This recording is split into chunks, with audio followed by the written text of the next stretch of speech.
Welcome to Vitiated's How To. Today we're going to talk about Dish Network and error code 855.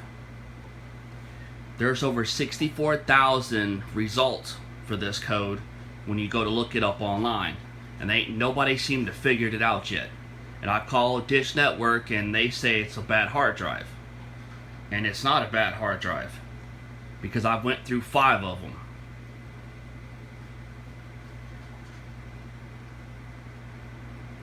Like that. And I've sent them back and they keep saying there's nothing wrong with them, so I've discovered the problem.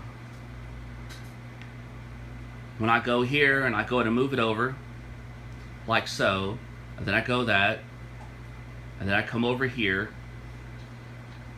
and it's a small file, and I just did this earlier and it worked, but I don't know what happened because it was moving stuff and then now it's not.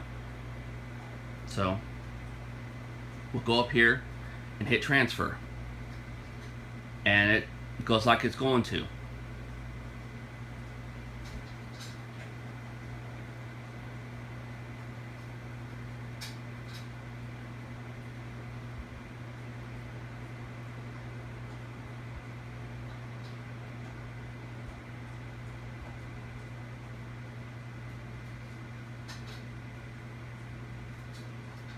And as you can see, there's the error 855. And Dish keeps telling me it's a bad hard drive. It's not a bad hard drive. I have had them send me another receiver because I discovered what the problem is.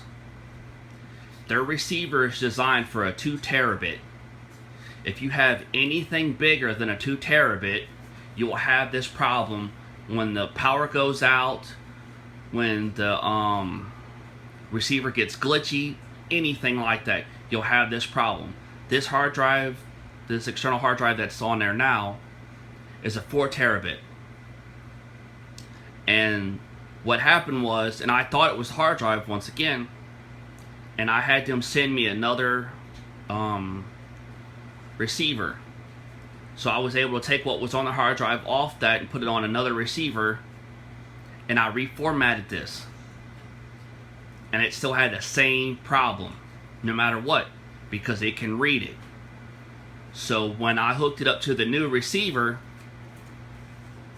and the new receiver uploaded everything, and this is the new receiver now, it uploaded everything up until this afternoon sometime, when something got glitchy or something happened to it and it did it again. So now this is the 5th receiver that I've gotten from them that this has done this to. And I'm making this video because I'm going to show you that I'm going to take this off this receiver in here, and I'm going to take it to the one in my bedroom. And then I'm going to upload something from my bedroom's receiver to this one. So it goes to show that it's not our problem, and it's not our hard drive's problem, it's Dish's software. Their software is designed for one thing, and that's the 2 terabit. I got a 2 terabit external hard drive that I've had for 7 years that I've had this satellite, and it's gotten buggy a few times, but I've always been able to upload to it after about a week or so. After the bugginess goes away, I'm able to upload to it. Anything bigger than that, I don't care what size it is. I've had 2s, I've had 3s, I've had 4s, I've had 5 terabits. Anything bigger than that 2 terabit, it will not do that. You will have that problem with the 855 error code if the receiver has any issues, glitches, power outages, anything like that. It's what will happen. But as you can see, what just happened, and I'm gonna go back there, I'm gonna take all this back there, and I'll start filming back there, and I'll show you what I'm talking about. And as you can tell, now I'm in the bedroom. There's a totally whole different screen. It's a new receiver and everything that I have in the bedroom. So here what we're going to do now is we're going to do the same thing that I did in there. Go down over to external hard drive again, click on the hopper, and then to external hard drive, and then click next. Okay, now I got a bunch of stuff on here, so I need to find something small just to prove that this works. Okay, we'll go up here,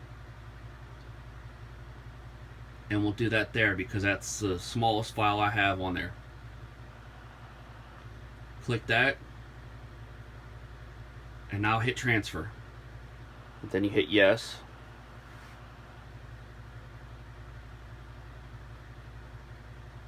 Then it does its little thing.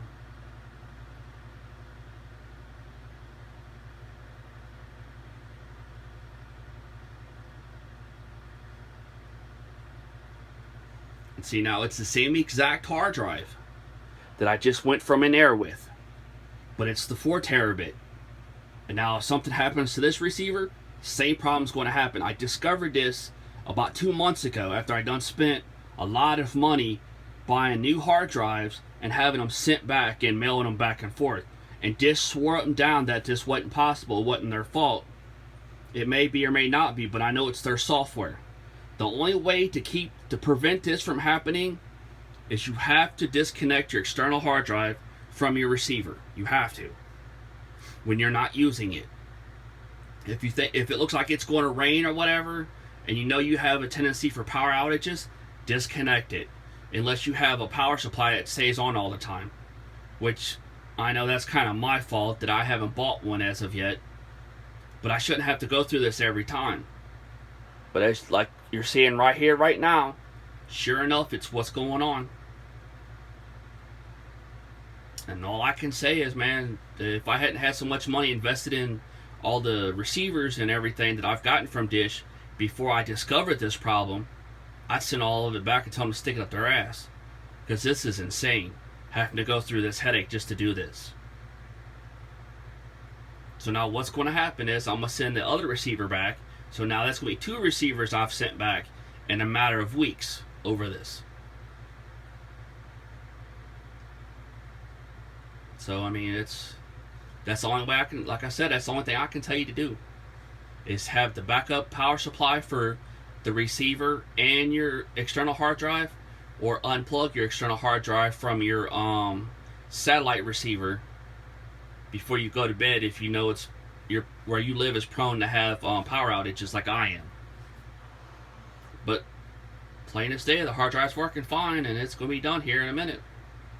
So I mean, that's the only thing I know to tell you, and if I figure out something or I learn something new, I'll share it on my YouTube page how to. So thanks for stopping by. Please share this. If you have any more questions or if I can help you and I ain't came across it yet, let me know. Subscribe to my page, my YouTube page. And have a good one.